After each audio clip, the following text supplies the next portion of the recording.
வணக்கம் நண்பர்களே, இது உங்கள் கோஸ்டோரிஸ் தமிழ். இன்று நாம் கேட்கப் போகும் கதை உங்கள் தூக்கத்தை மட்டுமல்ல, உங்கள் தைரியத்தையும் சோதிக்கப் போகிறது. கதையின் பெயர் அழைக்கும் சுவர். சென்னையின் புறநகர் பகுதியில் கைவிடப்பட்ட ஒரு பழைய வீடு இருந்தது. அந்த வீட்டை சுற்றி பல கதைகள் உலாவின. ஆனால் அர்ஜுன் அதையெல்லாம் நம்பவில்லை. அவன் ஒரு யூடியூபர்.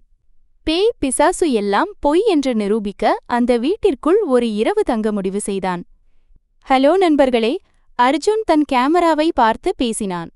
இப்ப நாம அந்த பிரபலமான பேய் வீட்டுக்குள்ள இருக்கோம். மணி ராத்திரி 11. இங்க பாருங்க, சுத்தி எவ்வளவு அமைதியா இருக்குன்னு.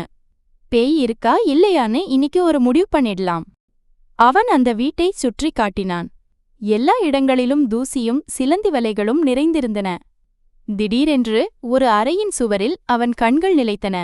அந்த சுவரில் புதிதாக யாரோ பெயிண்ட் அடித்தது போல இருந்தது.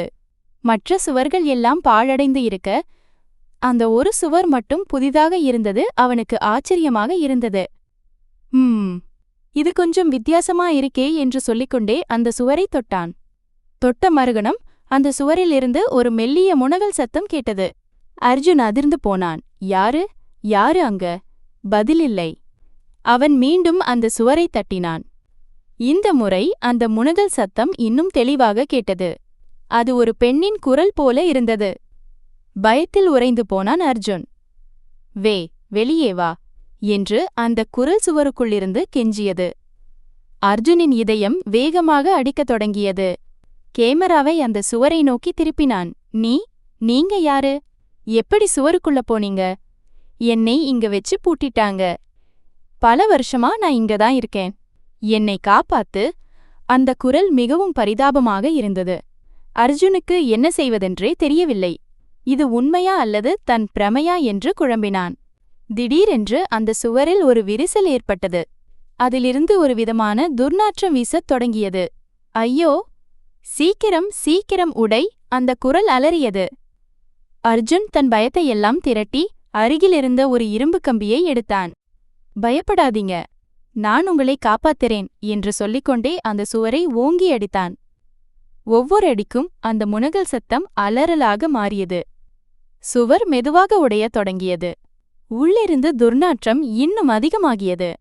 இன்னும் கொஞ்சம்தான். அந்த குரல் அவனை உற்சாகப்படுத்தியது. கடைசியாக சுவர் முழுவதும் உடைந்து விழுந்தது. உள்ளே எதுவுமே இல்லை. வெறும் இருள் மட்டுமே இருந்தது. அர்ஜுன் குழப்பத்துடன் உள்ளே எட்டி பார்த்தான். ஹலோ, யார் அங்க? பதிலில்லை. திடீரென்று அவன் காதருகில் ஒரு சத்தம் கேட்டது. முட்டாள், நீ என்னை காப்பாற்றவில்லை, விடுதலை செய்துவிட்டாய். அர்ஜுன் அதிர்ச்சியில் திரும்பினான்.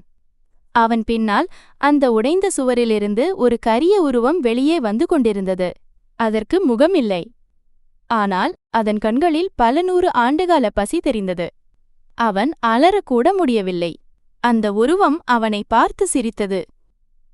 அர்ஜுனின் கேமரா கீழே விழுந்து அந்த பயங்கரமான காட்சியின் கடைசி வினாடிகளை பதிவு செய்தது.